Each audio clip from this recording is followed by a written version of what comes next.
사도행전 4장 23절에서 31절의 말씀으로 제가 진 성경으로는 신약 성경 193면에 있습니다. 다 찾으셨으면 아멘으로 화답해 주시길 바라겠습니다. 아멘. 예, 다 찾으셨던 줄 알고 우리 눈으로 보고 귀로 사도들이 듣겠습니다. 노인이 그 동료에게 가서 제사장들과 장로들의 말을 다 알리니 그들이 듣고 한 마음으로 하나님께 소리를 높여 이르되, 대주제여, 천지와 바다와 그 가운데 만물을 지은 이시여, 또 주의 종 우리 조상 다윗의 입을 통하여 성령으로 말씀하시기를, 어찌하여 열방이 분노하며 족속들이 화살을 경영하였는고. 세상의 군왕들이 나서며 관리들이 함께 모여 주와 그의 그리스도를 대적하도다 하시니로소이다. 과연 헤롯과 본디오 빌라도는 이방인과 이스라엘 백성과 합세하여 하나님께서 기름 부으신 거룩한 종 예수를 거슬러 하나님의 권능과 뜻대로 이루려고 예정하신 그것을 행하려고 이 성에 모였나이다.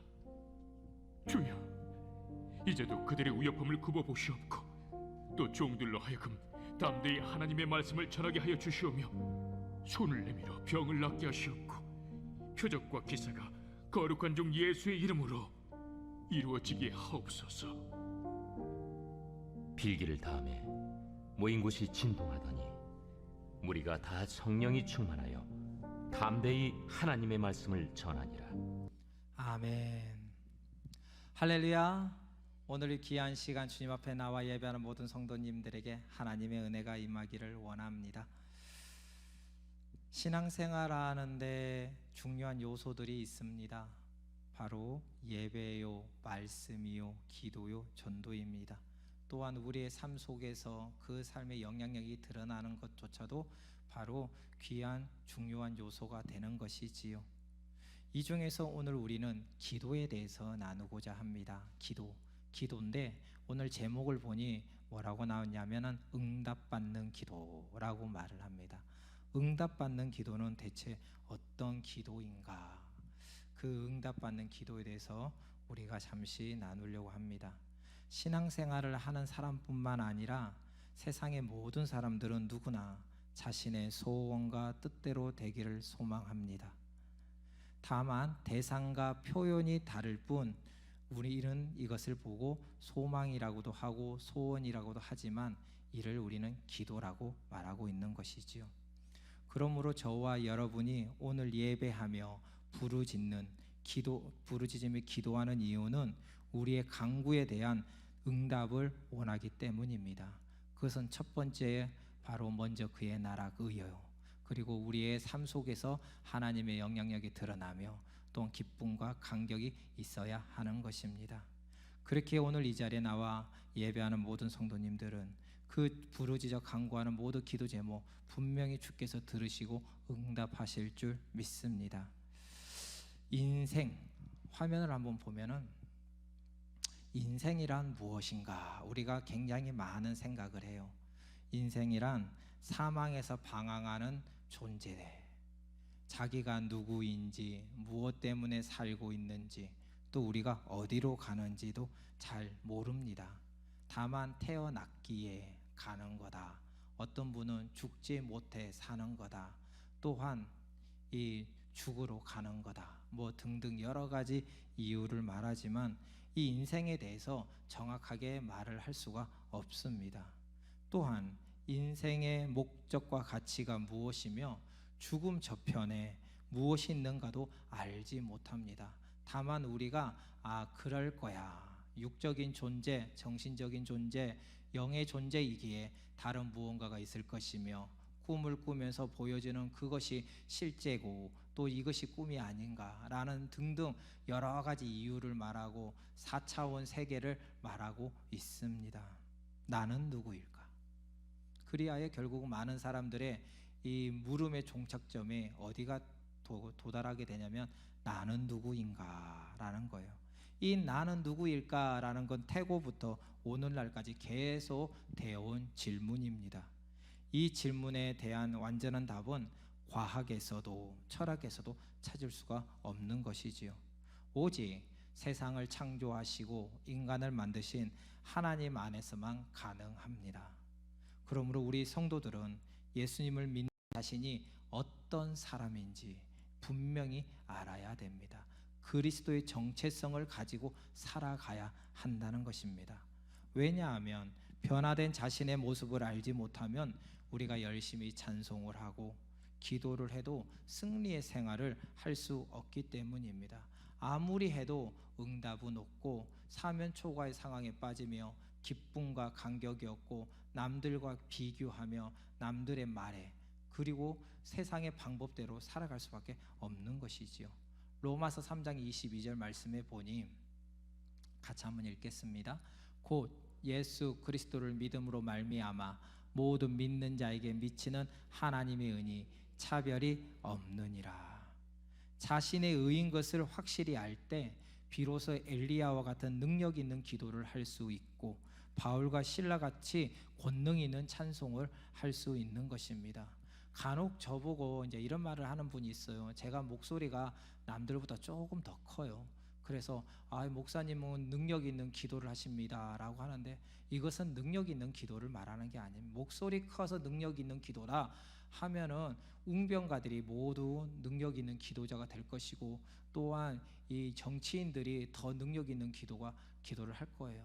하나님이 말하는 능력이 있는 기도는 목소리 큰 것이 아니라 영적으로 풍성하며 하나님 앞에 맞춰서 하나님의 뜻대로 기도하는 것, 하나님이 주권자임을 인정하고 하나님의 말씀대로 살아가며 그곳을 향해 부르짖는 자가 능력 있는 기도가 되는 거예요. 사도 바울이 바로 그런 삶을 살았습니다. 사도 바울과 실라가 감옥에 갇혔을 때 기도하고 찬송하며 감옥 문이 열리고 그런 것처럼 능력 있는 찬송이 드러나는 거예요. 그 기도와 찬송의 소리를 누가 듣느냐?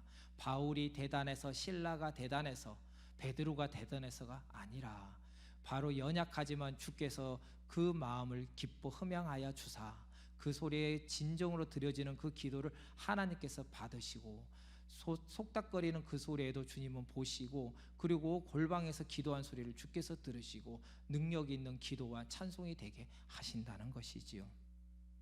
그렇기에 우리가 주님 앞에 나와 예배할 때 온전히 모든 초점을 하나님께 맞추기를 소망합니다. 어쩔 수 없이 바빠서 여러 가지 이유도 있지만 모든 것을 이 순간만이라도 하나님이 원하시는 모습으로 모든 것을 맞추는 거예요. 그것을 하나님이 기뻐하실 줄 믿습니다. 제가 아까 찬양을 했어요. 찬양을 했는데 네 곡을 했어요. 네 곡을 했는데 두 번째 곡을 갑자기 음도 생각이 안 나고 막 혼란스럽게 돼가지고 엉망이 돼버렸습니다. 근데 제가 한편으로 생각할 때 그랬어요. 이 부분을 제가 좀 더 준비하고 좀 더 기도로 주님 앞에 나갔으면 좋았을 텐데. 그래서 제가 항상 모여서 찬양하기 전에 찬양팀과 기도하는 이유가 남들에게 보이기 위한 게 절대로 아니거든요. 하나님 앞에 초점을 맞추겠습니다. 근데 그걸 나 혼자 맞추는 게 아니라 찬양팀이 한 마음으로 드리겠습니다는 의미로서 드리는 거예요. 그런데 가끔 보면은 그게 제가 혼돈스럽고 그것을 그래 어지러워서 그걸 까먹을 때도 있어요. 그렇다면은 꼭 문제가 발생합니다. 어떻게 보면은 굉장히 제 스스로 하나님 앞에 초점 못 맞추는 게 마음의 불안함이 드러날 수도 있는 것이지요. 그래서 우리가 예배할 때 먼저 기도하는 이유. 우리가 11시 예배, 공예배 우리가 7시 15분에 예배를 드려요. 맞죠? 그러면은 언제부터 우리가 와서 마음을 다잡느냐? 여러 가지 방패 지금 이제 회사 끝나고 부랴부랴 와서 어쩔 수 없지만 시간이 되신다면 미리 10분 전에 와서 기도하고 예배에 집중해야 되는 거예요. 그렇지 않으면 찬양을 드려도 말씀을 들어도 판단하게 되고 집중하지 못합니다. 능력 있는 기도, 능력 있는 찬송은 오로지 하나님 앞에 맞출 때 그것이 드러나게 되는 것입니다. 또한 진정한 자아를 발견하고 삶의 목표의 가치를 분명히 가져 주체성이 있는 인간이 될 수 있는 것이죠. 이것이 바로 변화된 그리스도인의 참 모습입니다. 다시 말하자면 화면을 한 장 볼까요? 옛날 미운 오리 새끼라는 책을 보았어요. 혹시 기억나시나요? 이 미운 오리 새끼에 이 오리가 알을 깠는데 거기에 백조가 이게 태어났습니다. 근데 이 백조가 오리 무리랑 같이 살다 보니까 어떻게 생각하냐면 자신은 백조가 아니라 오리다라고 생각을 하는 거예요. 근데 그가 우여곡절 속에서 백조가 날개 치는 것을 보고 따라했더니 그가 날아가는 겁니다. 다시 말하자면 하나님의 백성들이 세상 속에 있지만 자신의 정체성을 분명하게 하면은 그곳에서 백조의 역할을 감당하고 하나님의 능력이 나타나는데, 만약에 그렇지 아니하고 세상과 더불어 살아가고 교회 안에서만 그 모습을 드러낸다면 그것은 이 오리 무리에 있는 백조와 같이 자신의 정체성을 잃어버리고 넘어지고 말게 될 것입니다. 오늘 이 자리에 나와 예배하는 성도님들, 백조가 오리 무리에서 나와 백조를 향해 날개치듯이 그리스도의 사람으로서 주의 제자로서 세상 가운데 빛과 소금으로서 하나님의 영광을 드러내는 삶을 살길 주님의 이름으로 축원합니다. 한번 생각해 보십시오. 예수님의 제자들, 예수님이 베드로를 불렀습니다. 빌립을 불렀습니다. 그래서 12명의 제자들과 3년 동안 동고동락을 하였어요. 그때 수많은 이적과 기적을 표적을 보았습니다. 죽은 사도 살리고 오병이어 역사도 일어나고 또 그것을 마른 곳에서 물이 나게 하고 안전뱅이도 일어나게 했습니다. 근데 이 3년이란 세월을 동안 계속 예수님의 말씀을 듣고 그들은 무장했으나 그들의 정체성은 예수님의 온전한 제자였느냐? 아니었다는 거예요. 그는 혼란한 정체성을 갖고 살아가고 있었습니다. 그들이 바라보는, 그 당시는 로마의 압제 속에 있었기에 그들은 바로 예수님을 유일한 권력자, 로마의 해방자로 바라보고 예수님이 그 왕권에 서면 자신들이 그 옆에서 그 자리를 차지하겠다는 생각밖에 없었던 것이지요. 이렇게 예수님의 제자들은 3년이란 시간 동안 수많은 일들을 경험하고 보았지만 그들은 깨닫지 못합니다. 그들이 깨닫는 시점은 언제였느냐? 그것은 예수님이 십자가에 못 박혀 죽으시고 그리고 3일 후에 사망 권세를 깨뜨려 부활하신 후 승천하실 때입니다. 예수님이 고난을 받으시고 그리고 생명을 얻고 하늘에 승천하실 때 비로소 깨닫게 된 거예요. 예수님과 동행하는 삶, 우리 교회에서 예배하는 삶, 이 삶이 정말 우리가 주의 제자로 살아가기 위해서는 이런 거듭남의 시간이 분명하게 필요하다는 겁니다. 예수님과 함께할 때는 그들은 기도하지 못했고요, 순종하지 못했고요, 항상 자신의 의에 가득 찼습니다. 자신을 드러내고 싶어 했고요, 자신의 목소리를 내고 싶어 했고요, 자신의 행위에 칭찬받고 싶어 했고요. 그런 자들이 예수님의 제자들, 속물 중에 속물들이었던 것이죠. 그런데 그 예수님이 이제 승천하시고 난 뒤에 약속을 하셨지요. 이제 내가 가고 성령이 보낼 거다라는 겁니다. 그래, 그 약속을 믿고 마가의 다락방에서 10여일 동안 기도를 합니다. 10여일 후에 무슨 날이었냐면 오순절이었던 것이죠. 이 120문 성도가 10일 동안 그곳에서 기도하는데 이것은 온전히 하나님의 은혜가 아니면 기도할 수 없습니다. 우리가 금요 철야 때 기도하잖아요. 제가 이제 뒤에서 이렇게 보면요, 항상 끝까지 기도하는 분이 있고 항상 먼저 나가시는 분이 있고 항상 이 중간에 나가시는 분이 있어요. 순서가 정해져 있어요. 정확합니다. 제가 볼 때 이런 생각을 했어요. 이 타이밍에는 저분이 나겠구나. 영락 없이 그분 나갑니다. 뭐냐면요, 나의 몸에 배어 있는 거예요. 배어. 그것은 나쁘다 좋다는 말이 아니에요. 그렇기 때문에 이 습관을 깨야 되는데 깨기가 쉽지 않다는 거예요. 깰 수 있는 방법은 나의 의지로 절대로 할 수 없습니다. 오직 성령께서 하셔야 되는데 오늘 10일 동안 마가의 다락방에서 기도하는 그 주의 제자들이 기도하는 사람이랬습니까? 안 한 사람이랬습니까? 예수님이 살아계실 때 자는 자였고 불순종한 자였어요. 그런 자들이 어떻게 10일 동안 예수님의 약속을 듣고 믿고 기도할 수 있었을까요? 물론 40일 동안 이 제자들과 함께 있으면서 하나님의 나라에서 설명을 했습니다. 그렇다고 해서 그들이 한순간에 변할 수 있을까요? 사람의 말로는 절대로 변할 수가 없어요. 성령이 임하기 전에 벌써 성령이 그들에게 마음을 움직였다는 거예요. 그리고 집중하게 하였고 강구하니 그것을 그들이 경험하게 되는 겁니다. 120문 성도 머리 위에 각자에게 성령이 임하여 그들이 놀라운 기적을 일으키는데, 오순절날 각 지역으로 퍼져 있던 유대인들이 다 예배를 드리기 위해서 다 온 겁니다. 어떤 사람은 프랑스 말로도 했고요, 어떤 사람은 한국말로도 했고요, 어떤 사람은 일본말로도 했고요. 물론 성경에는 이렇게 안 나와 있어요.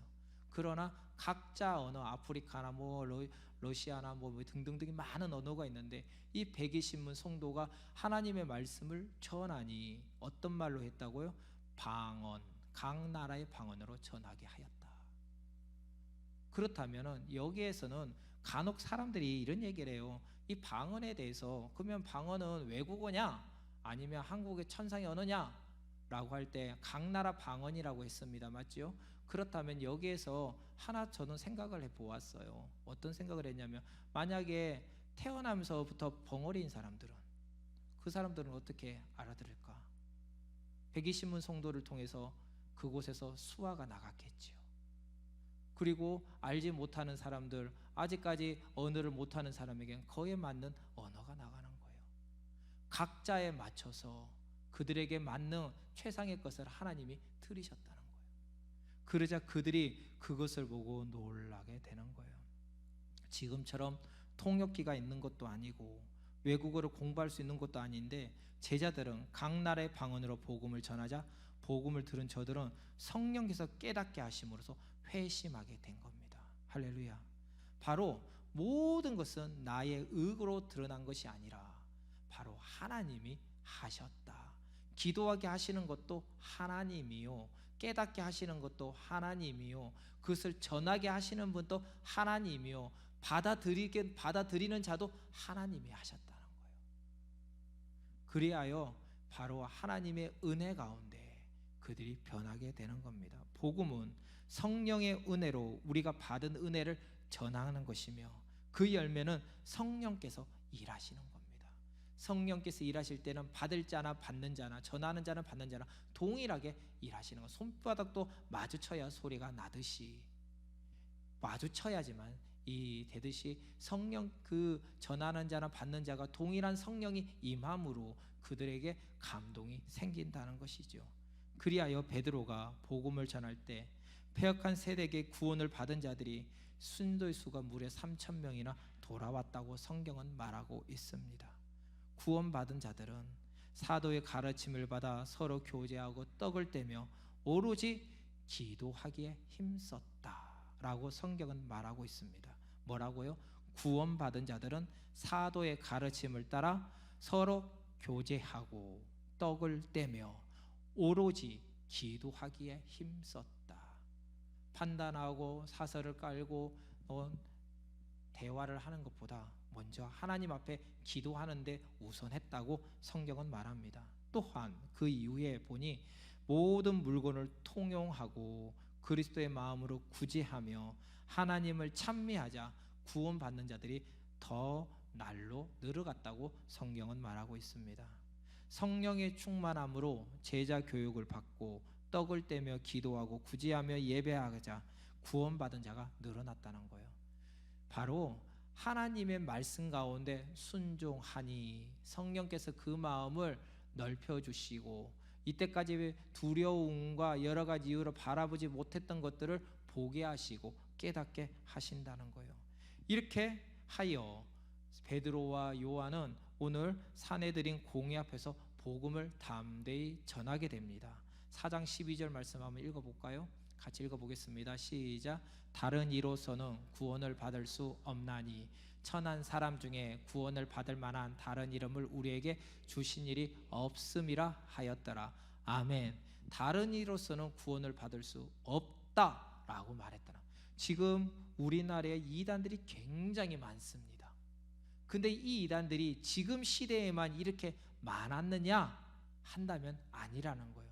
이단들은 옛날부터 지금까지 동일하게 모양과 이름만 다를 뿐이 각양각색으로 이단들은 많았다는 거예요. 그래서 율법주의자부터 뭐 등등 여러 가지 이유로 우리를 혼란하게 만들고 그리고 구원받을 것에 다른 얘기를 하는 거예요. 그거에 대해서 이 베드로와 요한은 자기가 받은 은혜에 살아계신 하나님을 온전히 증거할 때 다른 이로서는 구원을 받을 수 없다라고 딱 말하고 있는 거예요.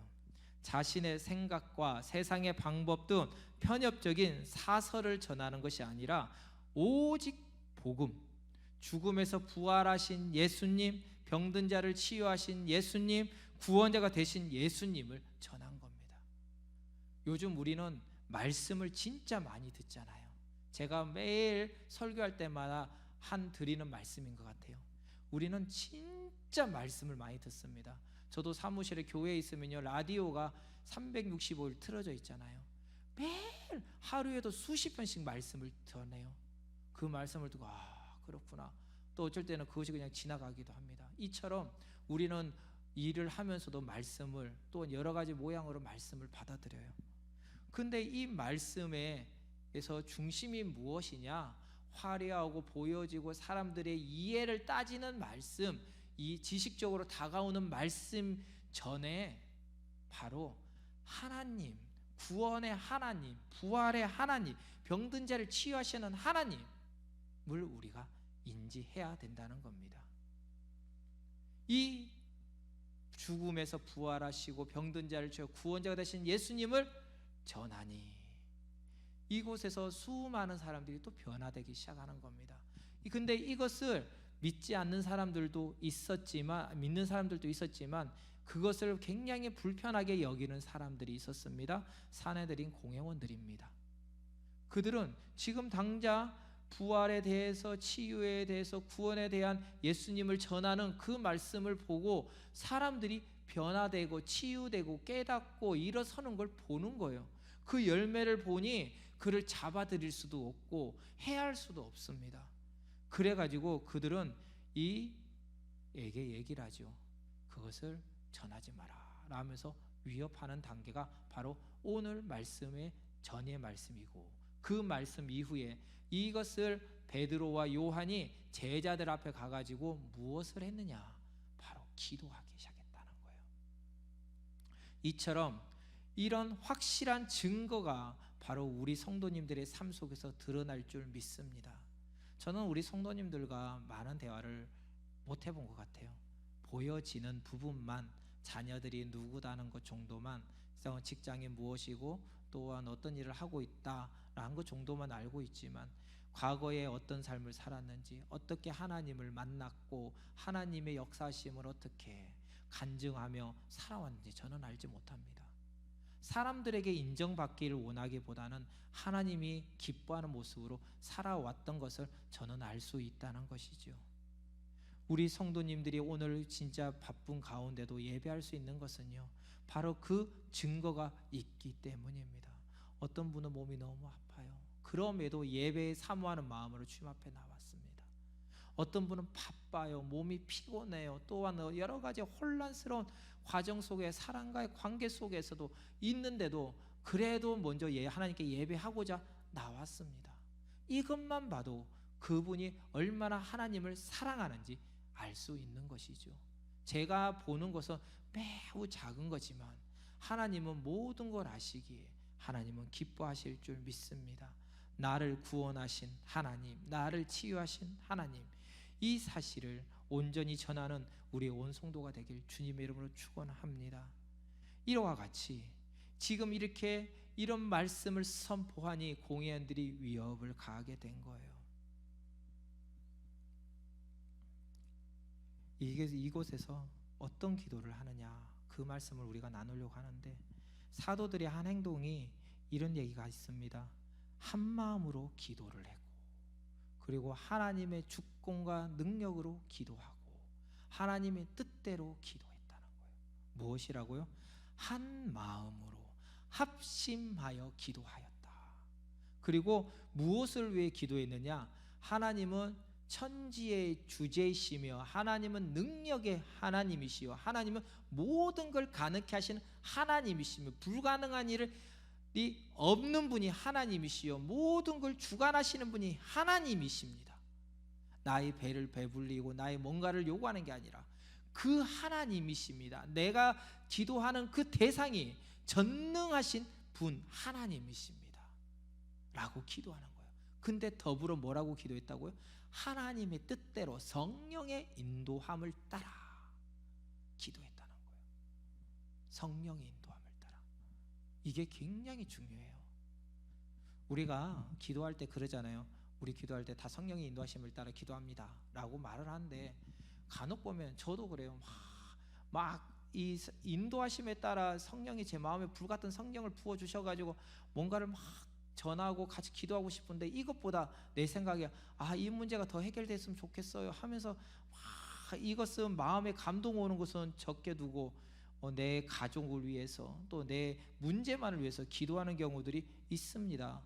다른 분들은 안 그럴 겁니다. 근데 목사라는 저는 너무 약해서 그런지 몰라도 그럴 때가 있다는 거예요. 이때 우리가 우선순위를 어디에 둬야 하느냐? 물론 내가 간구하는 기도 제목이 있지만 성령의 인도함에 따라 그 길을 따라 우리가 기도해야 되는 거예요. 이렇게 온 사도들이 하나님의 주권과 능력을 믿고 성령의 인도하심에 따라 한 마음으로 기도하니 그때 비로소 응답받는 은혜를 경험하게 되는 겁니다. 응답받기 위해서는 나의 의를 위해서 나의 목적을 위해 기도하는 게 아니라 하나님의 뜻대로 하나님의 능력을 믿고 주권자의 힘을 믿고 바로 기도하는 거예요. 근데 어떻게 기도했다? 혼자 기도하는 게 아니라 합심하여 기도했다. 우리 옆에 계신 성도님들과 한번 인사 나누겠습니다. 성도님의 간구를 주께서 들으시고 반드시 이루어질 줄 믿습니다. 우리 한번 따라해 보겠습니다. 성도님의 간구를, 네, 이게 기도입니다. 이게 기도입니다. 몸에 막 닭살 돋지요. 예. 근데요, 이렇게 기도할 때 그 기도를 주께서 들으신다는 거예요. 그렇기 때문에 우리가 먼저 기도할 때 제가 이제 우리 찬양팀들이랑 하면 이제 꼭 이렇게 해요. 제가 기도할 수도 있는데 제가 기도하기보다는 한 명씩 하면 다 세웁니다. 세우는 이유가 그분이 뭐 어쩌다 저쩌다 하는 게 아니에요. 그분을 통해서 하나님의 영광 받기를 원하시기에 그래서 세우는 거예요. 그런데 전에 있던 교회에서도 그랬어요. 그런 걸 하면 어떤 분은 막 입이 이만큼 튀어나오고 왜 그렇게 불편하게 하냐 막. 근데 그리고 난 뒤에 세월이 지난 다음에요, 그분이 나중에 연락 와서 그래요. 그때 그 훈련이 정말 내 영적으로 성장하고 야성을 키우고 교회를 세우고 예배를 세우게 되었더라. 기도하는데 목적, 다른 데 보면은 그냥 각자 있는 자리에서 그냥 기도하고 올라오는 거니까. 그래요. 각자 기도하는 거 굉장히 중요합니다. 그런데 우리는 공동체이기에 120문 성도가 마가의 다락방에서 같이 합심 기도하였듯 함께 기도하는 거예요. 만약에 혼자 기도하고 혼자 예배하고자 한다면 굳이 교회에 나올 이유가 있을까요? 없지요. 그냥 나 혼자 드러내기 위해서 했다면 노래방 가서 그냥 노래 부르지 뭐 여기까지 나와서 노래 부르고 있습니까? 안 그랬습니까? 그렇기 때문에 우리가 합심해서 기도하는 것이 훈련이 돼야 돼요. 바로 오늘 본문에서 그 얘기를 하고 있어요.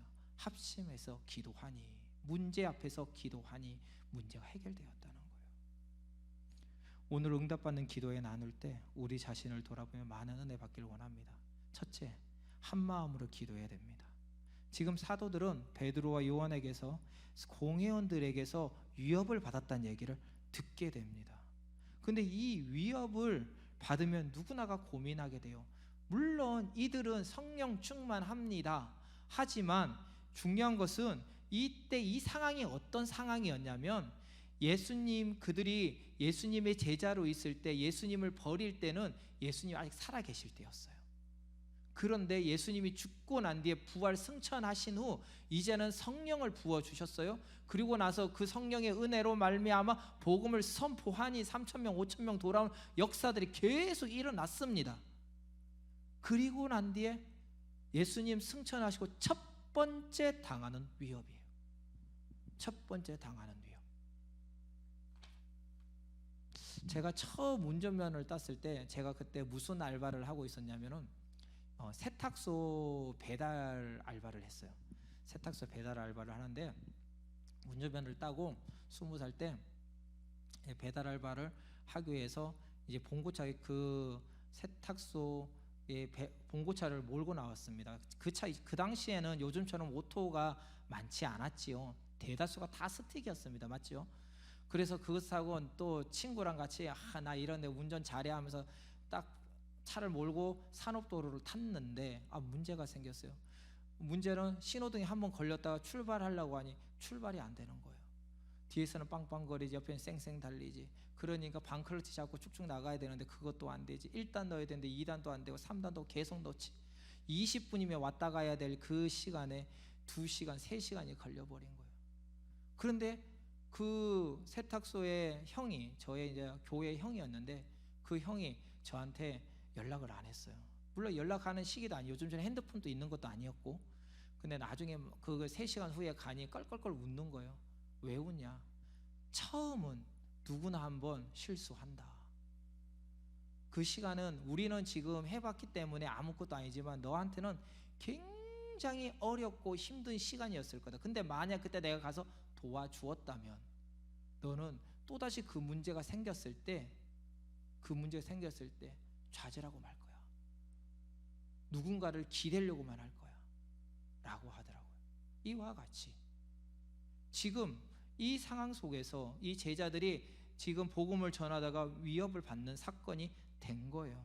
그러다 보니까 이들이 무엇을 해야 될지 지금 생각하게 된 겁니다. 생각해 보세요. 아까 뭐라고 했습니까? 예수님과 함께 할 때 믿지 못했고 예수님이 돌아가실 때 그들은 배반하고 떠났던 자들입니다. 맞지요?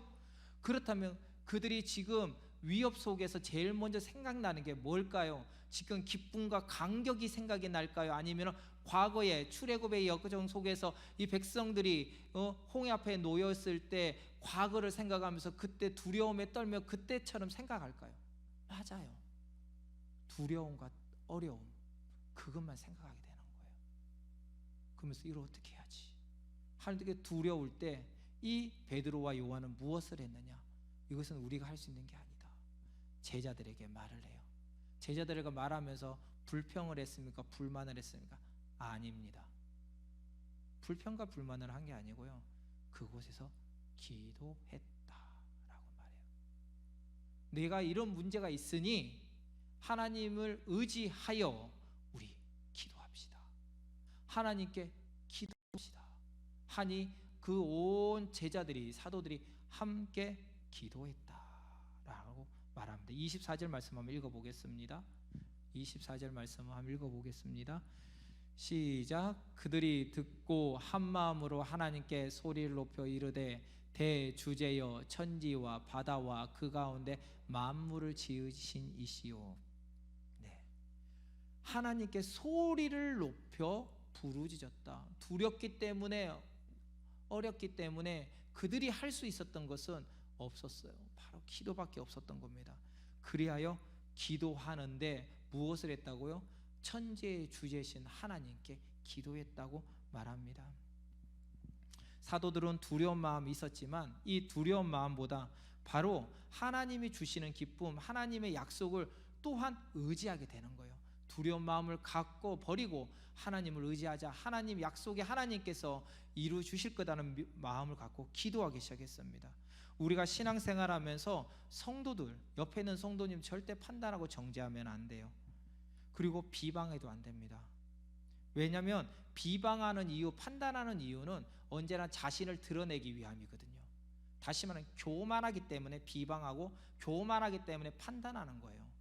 근데 겸손한 사람을 보면요, 교회 안에서 겸손한 사람을 보면 절대 부정적인 얘기하지 않아요. 하더라도 말을 가려서 하고 그것을 세우려고 하고 또한 그것을 잘못한 건 잘못했다고 인정하고 나가는 거예요. 그러면 문제가 해결되는 겁니다. 오랫동안 30년 40년 교회를 다녔다고 해서 그 사람이 믿음이 있다고 구원을 받았다고 장담할 수 없습니다. 당장 오늘 신앙생활 했다고 해서 믿음이 없다고 판단할 수도 없습니다. 그 모든 것은 누구냐? 주관자가 하나님이시기에 우리는 하나님이 주신 우리에게 달란트대로 교회를 세우고 또 무엇보다 기도하는데 힘쓰는 자가 되어야 된다는 겁니다. 오늘 제자들은 예수님과 동행할 때 그 전혀 없었던 그 믿음으로 위기 속에서 주님 앞에 기도했다는 거예요. 과거와 현재 바뀐 게 있어요. 뭐가 바뀌었을까요? 기도한다는 거예요. 과거에는 문제가 생겼으니 그 상황에서 벗어나기 위해서 도망을 쳤는데 지금은 문제가 생기니 그들은 무엇을 했습니까? 기도했다. 근데 어떻게 기도했다? 혼자 기도하는 게 아니라 합심하여 기도했다라고 성경은 말합니다. 마태복음 18장 19절 20절 말씀 같이 한번 읽어보겠습니다. 진실로 다시 너에게 이르노니 너희 중에 두 사람이 땅에서 합심하여 무엇이든지 구하면 하늘에 계신 내 아버지께서 그들을 위하여 이루게 하시리라. 아멘. 다시 말하자면 우리가 이곳에서 합심하여 기도할 때 그 소리를 주께서 들으시고 응답하신다. 기도하니 악한 영이 떠나가고 합심하여 기도하니 더 큰 능력이 나타난다는 거예요. 그래서 우리가 기도할 때 꼭 중보 기도하는 이유가 뭐예요? 그 사람 내가 잘나가지고 그 사람을 중보합니까? 아닙니다. 절대로 아닙니다. 나 역시도 하나님을 의지하여 하나님 앞에 다만 소통할 수 있는 바로 이게 나팔수가 되는 거예요. 하나님, 저 확인제를 위해 기도해 주세요. 얼마나 지금 힘든지 모릅니다. 하나님 저 황인제를 위해서 기도해 주세요. 저 지금 시험에 붙어서 얼마나 기쁜지 모릅니다. 하나님이 하셨기에 기쁘고 또한 문제 속에서 하나님이 하실 줄 알기에 기도합니다 라고 기도하는 거예요. 함께 기도할 때 그 기도가 그 사람에게만 복이 임하는 게 아니라 그 중보하는 자에게도 동일한 은혜가 임한다는 거예요. 그래서 우리가 기도할 바를 알지 못할 때 성령께서 나를 위해 기도하듯 우리가 그 사람을 위해서 쉬지 말고 기도하는 거예요. 특히 목회자들을 위해서 또 방원들을 위해서 특별히 방장들 리더자들을 위해서 리더자들을 위해 기도해야 돼요. 리더자가 무너지면은 그 조직이 무너지는 거예요. 자기가 잘난 거 아무 소용 없습니다. 좋을 때만 기도하는 게 아니라 바로 위협과 위기 속에서 더 빛을 발하는 것이 기도가 되는 거예요. 예, 사진 한번 보여줄까요? 새. 예, 어떤 책에 보니까 이런 얘기가 있어요. 새는 날개가 무거워도 그것으로 위해서 날 수 있는 것이고, 돛담배는 돛이 무거워도 돛 때문에 항해할 수 있는 것이고, 과거의 기차, 그 화통이 있는 기차는 그 화통이 아무리 무거워도 그것으로 인해서 질주할 수 있고, 저 날아가는 비행기는 날개가 무거워도 그 날개 때문에 날아가는 것이다 라는 겁니다. 그리고 이어서 나오는 말이 이런 말이에요. 어떤 사람이 시계에 달린 큰 줄을 보고 시계가 힘들다 생각하여 줄을 떼자고 했다고 합니다. 그래서 그 줄을 떼는 순간 그 시계는 어떻게 됐을까요? 멈춰버리고 말았어요. 다시 말하자면 성도들은 피곤하고 힘들어도 기도함으로 살 수 있는 거예요. 아, 내가 오늘 피곤하니까 오늘은 좀 쉬어. 그러면은 죽는 겁니다. 내가 지금 숨 쉬는 게 힘들어. 그래서 3분만 숨을 멈춰 보십시오. 죽는 거예요. 이것처럼 성도들은 기도할 때 힘을 얻고 기도할 때 이길 수 있고 기도할 때 능력이 나타나는 겁니다. 바로 기도의 힘으로 살 수 있는 특권을 하나님이 우리에게 주셨다는 거예요. 그러므로 저와 여러분은 피곤하다 힘든 상황이라고 할지라도 기도하며 승리하는 온 성도가 되길 주님 이름으로 축원합니다. 더불어 합심하여 기도하기를 소망합니다. 둘째, 응답받는 기도는 하나님의 주권과 능력을 믿는 기도입니다. 믿음의 기도는 역사하는 힘이 많아요. 사도들이 함께 모여 기도할 때 아까 누구를 대상으로 기도했다고 했어요? 천지와 바다와 그 가운데 만물을 창조하신 하나님을 분명하게 대상을 정해놓고 기도했어요. 사도들은 하나님만이 유일한 만유의 통치자인 것을 믿었던 겁니다. 그래야 이 교회를 위기로부터 보호해 주실 것 또한 믿은 것이죠.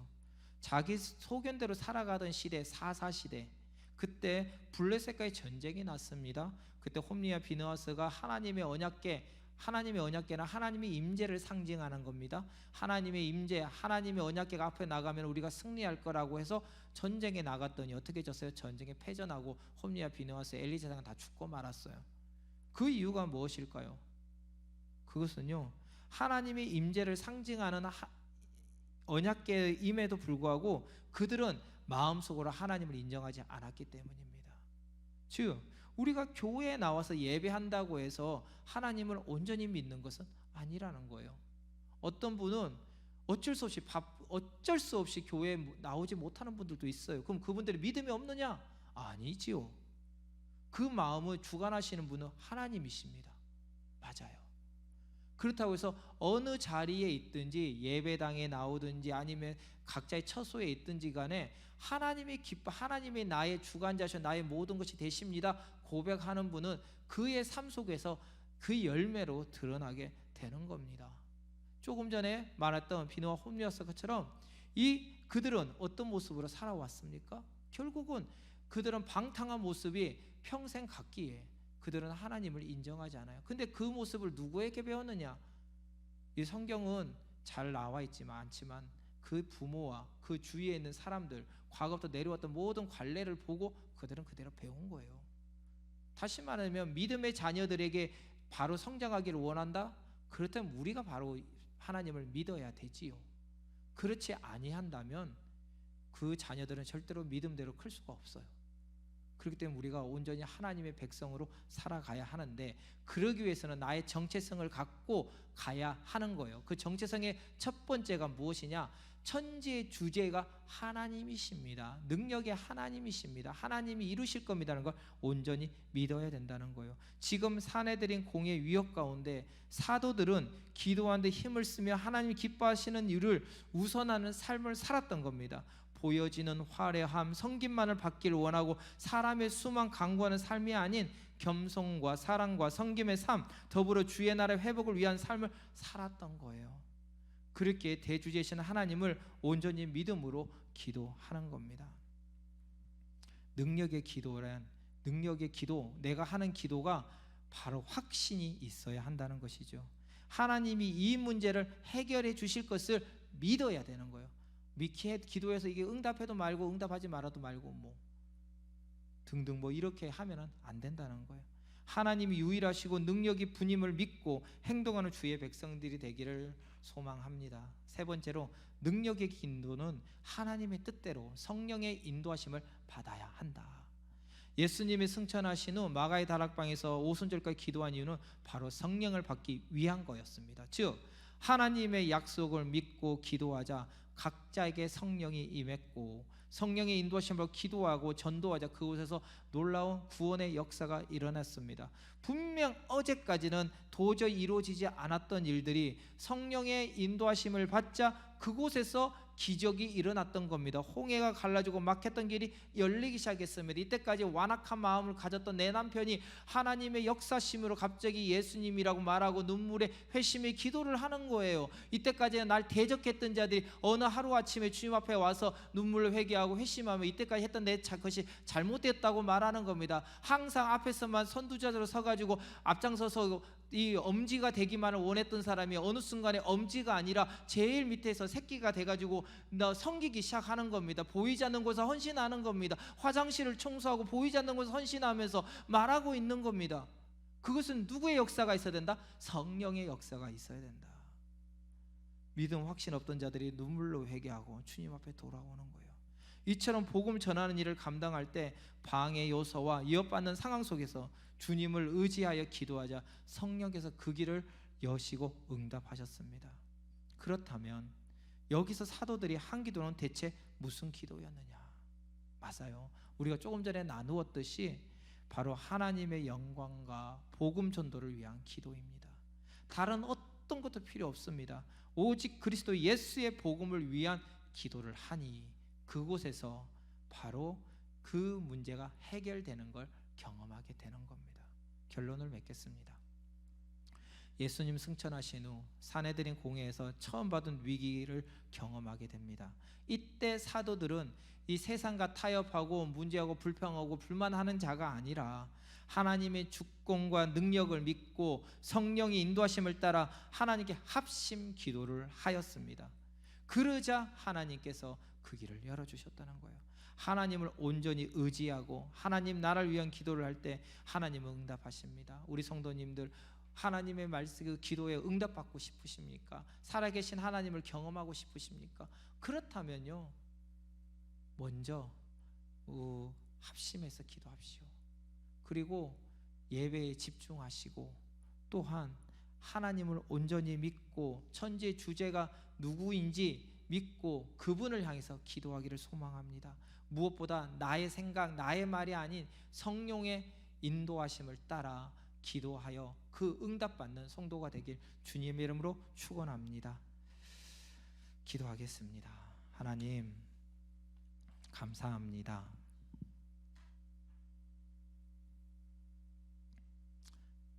베드로와 요한이 또한 120문 성도가 성령의 인도함을 따라 복음을 선포하니 3,000명, 5,000명의 역사가 일어났고 또한 위협 앞에서 주님 앞에 합심하여 기도함으로 또한 그곳에서 놀라운 기적을 바라봅니다. 우리 앞에 놓여있는 여러 가지 문제, 어려움이 있다 할지라도 우리의 내 자신을 내려놓고 천지의 주제가 하나님인 걸 믿으며 간구할 때 무엇보다 성령의 인치심을 따라 인도함을 따라 기도할 때 응답받을 줄 믿습니다.